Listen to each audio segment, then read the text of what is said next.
¿Por qué los millennials son socialistas? Porque estoy convencida que no tienen idea de lo que es comunismo ni tampoco socialismo.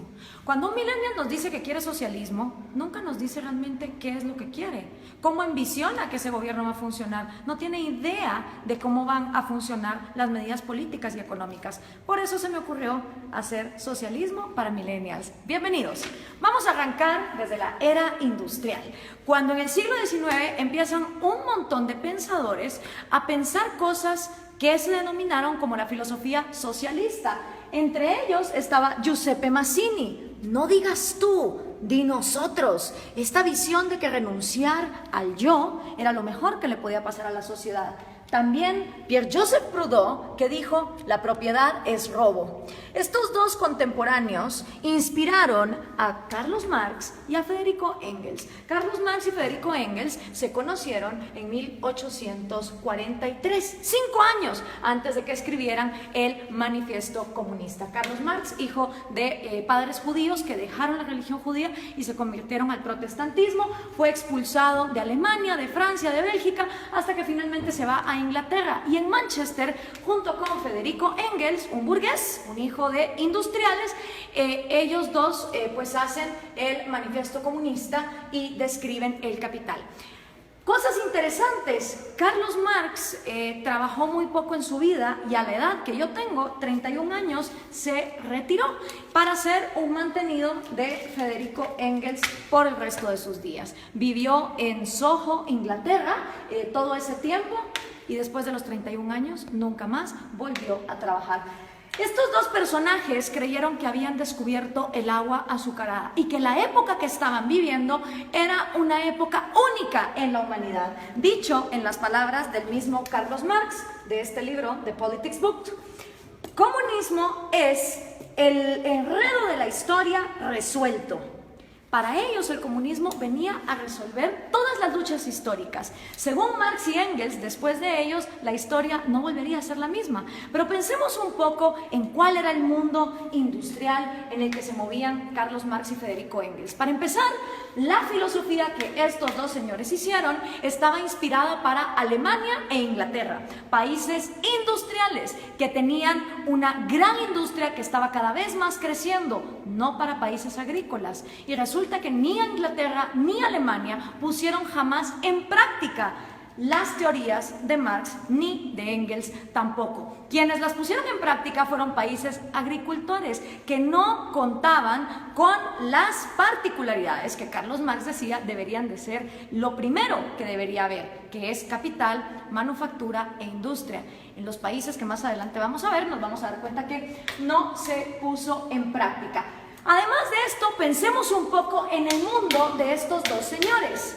El mundo en el que se mueve Carlos Marx y el mundo en el que se mueve Federico Engels, 1848, es un mundo donde la esclavitud todavía era legal en Estados Unidos y en Europa, donde las mujeres no podíamos votar, prácticamente no teníamos ningún derecho porque éramos consideradas demasiado idiotas como para trabajar y votar. Era un mundo donde no había aviones, no había teléfonos, no había electricidad, no había inodoros, no había tampoco radios, no había televisión, no había satélites en el espacio, no había la mayor cantidad de profesiones que hoy por hoy existen en el mundo.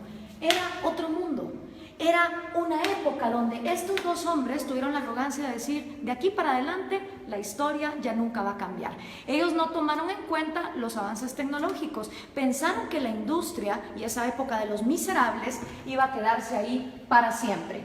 ¿Y en qué se basa esta crítica que estamos haciendo de el comunismo? Pues se basa en la crítica al proyecto de Gotha, escrito por Carlos Marx, El Capital, también escrito por Carlos Marx en 3 tomos, que por cierto el segundo tomo se imprimió luego de que Marx haya muerto, él ni siquiera lo había publicado, y por supuesto el Manifiesto Comunista. Vamos a ver entonces, el Manifiesto Comunista se basa en 2 fases. Esta es la primera fase, que tiene 10 puntos. Ustedes vayan viendo si estos 10 puntos son lo que los millennials defienden cuando dicen que son socialistas. Vamos a ver, millennials, vamos a ponerlos a prueba. El primer punto de la fase 1 del Manifiesto Comunista es la abolición de la propiedad privada. Expropiaciones, que son todavía cosa de todos los días en América Latina, no son ajenas a ninguno de ustedes. El segundo puesto es impuestos fuertemente progresivos. Esta idea de que los más productivos de la sociedad sostengan más al Estado, porque del Estado vivimos todos. Entonces, mientras más paguen los más ricos, se supone que el Estado va a ser más justo y más fuerte, y para nada tiene que ver que eso desincentive a la gente a ser mejor. El tercero es abolición del derecho a herencias. Interesante, porque Rafael Correa quiso hacer también una ley de herencias bastante draconiana, donde se quería quedar con un montón de las herencias. El cuarto es confiscar la propiedad a emigrantes. Interesante que lo primero que hacen los regímenes socialistas y comunistas es no dejar que venga inversión extranjera, porque supuestamente en el himno socialista todos los obreros se van a agarrar de las manos, pero para lo que se trata de comercio todos somos enemigos. El quinto es centralización del crédito, que solo podías endeudarte con el Estado. La sexta es centralización de los medios de comunicación y transporte. ¿Les suena familiar? Prácticamente en toda América Latina, los regímenes del socialismo del siglo XXI han acaparado los medios. Expansión de empresas estatales. El Estado lo puede hacer todo mejor, porque el Estado es más inteligente que todos los individuos en sociedad. Distribución igualitaria del trabajo, que trabajen igual los más capaces que los menos capaces, los más talentosos que los menos talentosos.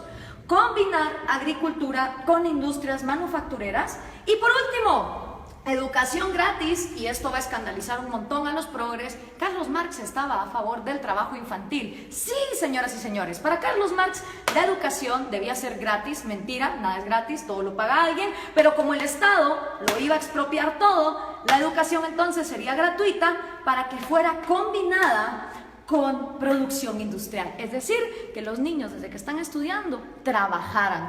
Así que memorícense bien esta fase 1, porque esta fase 1 es la que han implementado todos los países que han tratado de llevar a cabo la agenda marxista. ¿Les suenan familiares estos 10 pasos? Siguen vivos, a pesar de que el mundo de Carlos Marx era un mundo en 1848, estos 10 pasos se siguen dando en América Latina. Esta fase 1 para Carlos Marx es la fase socialista.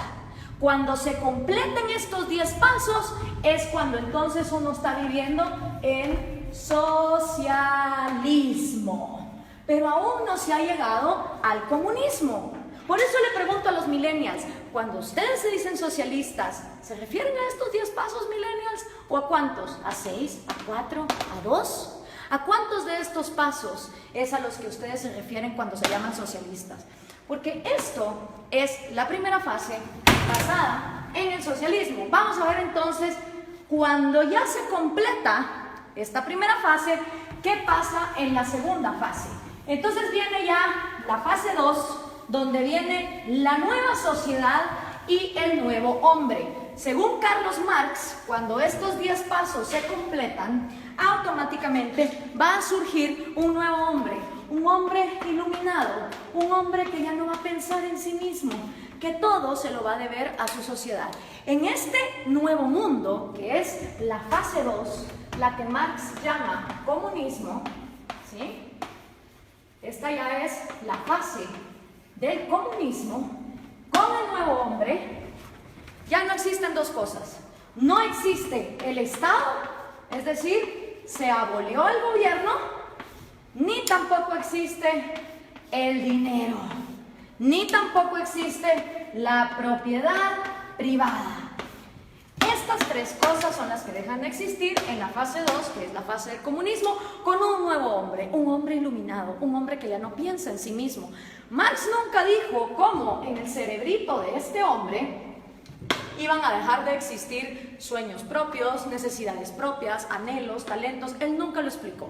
Para él, de manera mágica, después de que la fase 1 fuera completada, se pasaba automáticamente a la fase 2, donde este hombre nuevo iba a trabajar a la par de hombres más mediocres y menos talentosos, pero siempre recibiendo lo mismo. ¿Y cómo iba a funcionar la distribución de productos. Bueno, pues iba a haber un gran almacén y en este almacén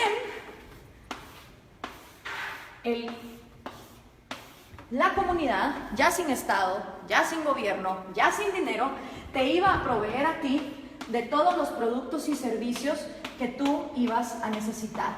Entonces todas las personas, no importa sus talentos, iban a llegar a intercambiar. Si por ejemplo producían yesos, pues un yeso por 1 kilo de arroz. Y decía Marx que suponiendo que este hombre, en lugar de producir un yeso, hubiera producido 3 y este solo hubiera producido 2, en esta segunda fase, este hombre que produjo 3 yesos, no le iba a importar recibir también 1 libra de arroz para compararse con este. Según Marx, iba a llegar un momento donde el más talentoso y el que más trabajaba no le iba a importar recibir igual que el que trabajaba menos y el que era más mediocre. Ahora veamos, ¿se cumplió esta fase 2?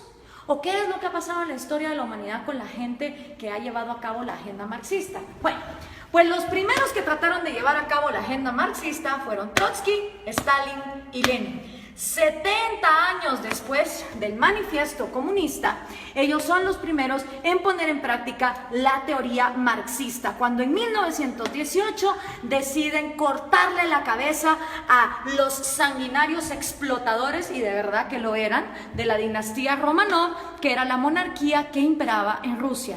2 errores. Primero, Marx escribe una teoría para Inglaterra y Alemania, que su problema no era, digamos, el de una monarquía que incentivara la agricultura, sino que eran países industriales. Rusia era feudal, bastante feudal. Estas 3 personas entonces ponen los primeros 10 pasos de Carlos Marx en marcha y llegaron a la fase 2, llegaron a este gran almacén. Realmente no. Ni se abolió la propiedad privada, ni se abolió el dinero, y el Estado, en lugar de aniquilarse, se fue volviendo más y más grande hasta volverse totalitario. ¿Y entonces qué pasó? En toda Unión Soviética se desplegaron los gulags. Cada uno de esos puntitos rojos que ustedes ven ahí son los gulags, los campos forzados de trabajo. Claro, desgraciadamente en esa época no había Twitter, no había Facebook, no había Instagram, entonces era muy difícil tener récords de las atrocidades y las violaciones a los derechos humanos que se daban en estos campos de concentración en condiciones de temperatura bastante salvajes y teniendo a la gente hasta lo último en el punto de inanición. Y para darles un ejemplo concreto, aquí hay una foto del Gulag de Ucrania, que era una parte fundamental para el sustento económico del Imperio Soviético, ya que producía 80% del carbón, 85% del hierro y el 70% de los metales. ¿No les suena familiar Venezuela? A ustedes que con el petróleo los tienen similar así. Después de la Unión Soviética, y que ojo, nunca se llegó a la fase 2 de comunismo, podemos decir entonces que lo único que hubo en Rusia fue socialismo, porque nunca se llegó a la fase 2. El siguiente sanguinario que quiso poner a prueba el comunismo fue Mao Zedong en China. En 1948 entra el Ejército Rojo y Mao hace su propio experimento con 2 atrocidades que aniquilaron a más de 60 millones de personas, que fueron el gran salto adelante y la revolución cultural, que básicamente era una manera de implementar los 10 pasos del manifiesto comunista y que llevaron al peor genocidio que la humanidad jamás ha visto. Y por supuesto, esta idea se trae a casa, y los primeros en traer la casa en su propia versión de Trotsky, Stalin y Lenin son el Che Guevara, Fidel Castro y Camilo Cienfuegos. Cosa interesante, Camilo Cienfuegos y Trotsky, siendo los intelectuales más moderados de este movimiento, fueron asesinados, este por Stalin y Camilo por Fidel Castro. Hasta en eso se parecen estos modelos, donde tenemos sanguinarios que traicionan a sus propios amigos cuando no se vuelven tan pues crueles y dictadores como ellos. Ahora veamos la línea. Entra Fidel Castro a Cuba y obviamente Fidel Castro sigue influyendo en la región. Aquí lo tenemos con Evo Morales y con Hugo Chávez, que traen el refrito, el socialismo del siglo XXI. La misma idea, los mismos 10 pasos, la misma utopía, llegar al gran almacén donde hasta el talentoso iba a renunciar por el mediocre. Y esto se sigue pasando. Aquí está Hugo Chávez con Kirchner, Néstor Kirchner y con Lula da Silva. Y por supuesto sus nuevos reciclados, Dilma Rousseff, que acaba de ser destituida, Mujica, Cristina Kirchner con Hugo Chávez. Si podemos ver, la línea es directa, las ideas son las mismas, es la misma receta y el resultado es el mismo. Entonces, ¿por qué los millennials insisten en ser socialistas? No me cabe la menor duda que es porque no conocen su historia, no tienen idea de lo que significa el socialismo, ni tampoco tienen idea de que el comunismo llega hasta una fase 2 que nunca antes se ha dado. Veamos algunos resultados por acá. Tenemos la cantidad de muertos que el comunismo ha producido. En la Unión Soviética 20 millones, en China 65 millones, en Vietnam 1 millón. En Corea del Norte se calcula, porque obviamente no se sabe, 2 millones, en Camboya otros 2, en Europa del Este 1 millón, en Latinoamérica 150.000, en África 1.7, en Afganistán 1.5 para llegar a 94.3 millones, según los datos estadísticos de los mismos gobiernos. ¿Y quiénes han intentado el proyecto comunista? Nada más y nada menos que la mitad del territorio del mundo. Entre los países que han intentado el proyecto comunista están la Unión Soviética, Ucrania, Bielorrusia, Azerbaiyán, Georgia, Turkmenistán, Uzbekistán, Armenia, Kazajistán, Kirguistán, Letonia, Lituania, Moldovia, Estonia, China, Vietnam, Laos, Alemania Oriental, obviamente. Está también Hungría, Checoslovaquia, Rumania, Yugoslavia, Albania, Bulgaria, Corea del Norte, Cuba, Camboya, Etiopía, Angola, Mozambique, Nicaragua, Afganistán y por supuesto Venezuela, si tomamos en cuenta lo que se ha llevado a cabo. ¿Cuáles son tus probabilidades de toparte con el comunismo? Son increíbles. Imagínate que vos podés tener antepasados de Hungría o antepasados de Cuba y vivir en Guatemala y te vas a haber topado con el comunismo. Las probabilidades de que un ser humano se haya topado con el comunismo, una historia comunista, son de 1 en 2. Porque como les explicaba, de todo el mundo, la mitad del territorio de la humanidad ha intentado este experimento. Y el resultado no ha sido esa fase 2, no ha sido esa panacea de ese hombre iluminado, ese hombre que deja de pensar en sí mismo para solo pensar en los demás. El resultado ha sido lo que George Orwell nos describió hace tanto tiempo en La rebelión en la granja. Los humanos en el poder se vuelven los cerdos y para los cerdos hay todo, mientras que para el resto de animales no hay nada. En lugar de llegar a la fase 2, se llega a un lugar donde la burguesía son los nuevos, ya sean los Stalin, ya sean los Mao, ya sean los Castro, ya sean los Morales o los Chávez. Solo ellos se vuelven la burguesía, solo ellos se vuelven la élite a costa de que todos los demás estén bien jodidos. Pero, ¿dónde se ha vivido comunismo? ¿Dónde ha habido igualdad? Pues miren, un lugar en el planeta donde hubo igualdad de miseria fue en los campos de concentración de Alemania. Porque ahí, como ustedes se pueden dar cuenta, todos eran iguales de miserables. Obviamente ahí no había propiedad privada, no había dinero, era la panacea. Y Viktor Frankl, que no se lo contaron, él lo vivió, él estuvo en un campo de concentración, uno de los psicólogos más reconocidos del siglo XX, hizo un llamado muy interesante. Everything can be taken from a man. Cualquier cosa puede ser tomada de un hombre, excepto por una. La última de las libertades del hombre. Exigir la actitud que uno va a tener en cualquier set de circunstancias para escoger uno su propio destino. Quiero hacer énfasis en esta frase porque lo que está aquí diciendo Viktor Frankl es que la mayor libertad del hombre reside que aunque esté en estas condiciones, uno va a decidir con qué actitud va a enfrentarse a la vida. Pero ¿qué podía saber Carlos Marx de estas cosas? Regresemos a 1848, ni siquiera Freud, con su psicoanálisis, que ya está bastante desprestigiado, había empezado sus estudios. Tampoco Darwin. Se creía que la histeria de las mujeres se podía quitar con electroshock. La psicología estaba en pañales. ¿Qué sabía Carlos Marx del cerebro humano? ¿Qué podía saber Carlos Marx acerca de un hombre nuevo que tuviera en su cerebro la capacidad de dejar de pensar en sí mismo? Hablemos entonces de sus predicciones, que fueron completamente nefastas. La primera predicción de Marx: va a haber más países comunistas que no comunistas. No se cumplió. Hoy hay más países excomunistas que actualmente comunistas. La segunda predicción de Marx: la máquina va a acabar con el proletario y el proletario va a vivir en la miseria. Tampoco se cumplió. Hoy por hoy, en el siglo XXI, existen muchas más profesiones y muchos más puestos de trabajo, tomando en cuenta que las mujeres ya podemos votar y ya podemos trabajar, que las que existían en su época, con lo cual su segunda predicción tampoco se cumplió. Hoy por hoy, de cada 7 personas vivas, 6 ya no viven con $1 al día, como era en la época de Marx, donde había mayor pobreza igualitaria. Y otra también de las predicciones de Marx es que el comunismo, en donde fuera implementado, iba a pasar a la fase 2. Y esa tampoco se cumplió. Ninguno de los experimentos comunistas han llegado jamás a la fase 2. Nunca abolen ni la propiedad privada para los gobernantes, obviamente para todos los demás sí. Nunca se abole tampoco el dinero, ni mucho menos la propiedad privada. Pero aparte de Viktor Frankl, que escribió ese excelente libro de El hombre en busca del sentido, hoy por hoy tenemos excelentes referentes de la psicología evolutiva y la neurociencia que nos pueden explicar cómo de hecho nuestro cerebro no está diseñado para el comunismo.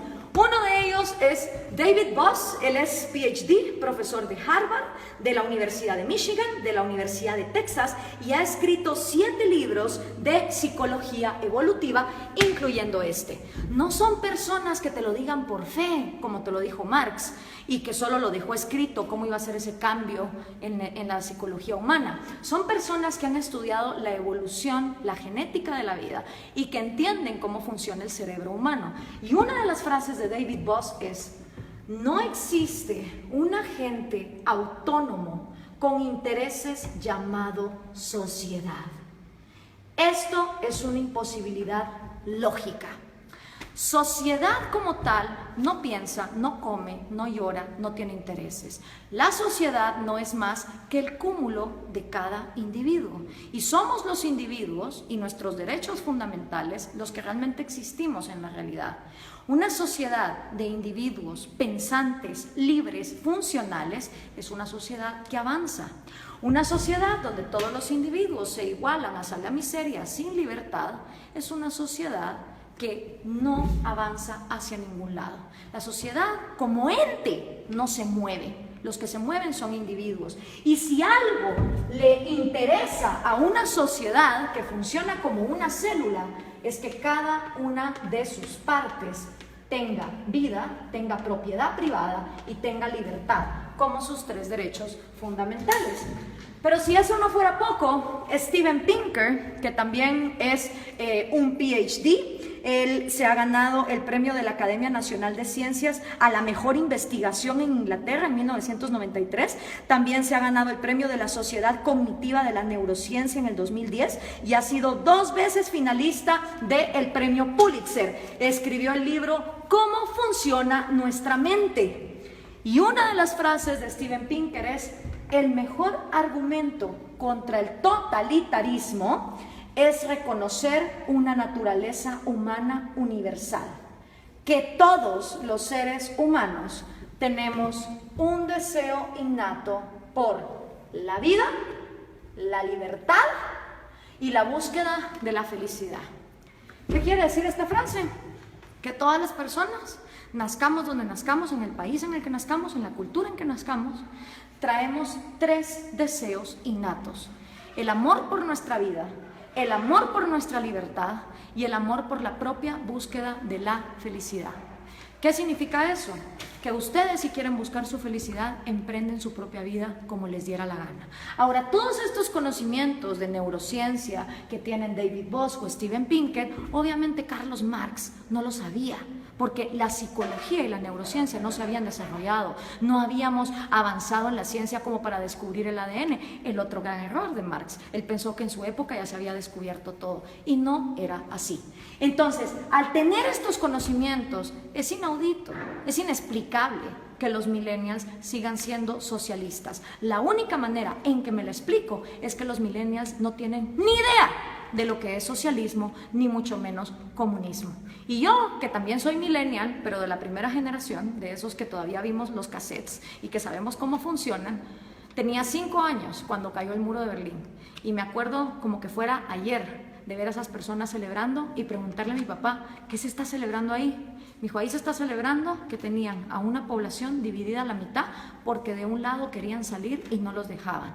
Si una idea es tan buena, no puede ser obligada hacia una cierta población. Y en todo lo que hemos visto aquí, lo único que hemos visto es obligación, hemos visto miseria, hemos visto genocidio. En la libertad no hay garantías. Yo no estoy aquí vendiendo una utopía ni una panacea. En la libertad hay riesgos y puedes perder como puedes ganar. En la libertad también existe la libertad de no participar en el mercado. En un país que vive en libertad, si hay un grupo de personas que quieren vivir como hippies e irse a una montaña y no ser parte del mercado y no tener propiedad privada, son libres de hacerlo. En un país comunista, si uno intenta meter una zona franca de libre comercio en alguno de sus puntos, va a parar a la cárcel o va a parar desaparecido. Esa es la diferencia entre vivir en un lugar donde se garantice la libertad y donde no se garantice. Esta utopía basada en el hecho de que el ser humano debe renunciar a su autoestima y a su amor propio para contribuir a su sociedad, es completamente errada por lo que la historia nos ha comprobado. Y lo único que logra son élites de cerdos, tal cual los describió George Orwell, que se quedan con todo a costillas de un pueblo que pierde lo más importante que todo ser humano tiene, que es su libertad. Espero esto les sirva a los millennials para entender qué es el socialismo y qué es el comunismo. Gracias por compartir.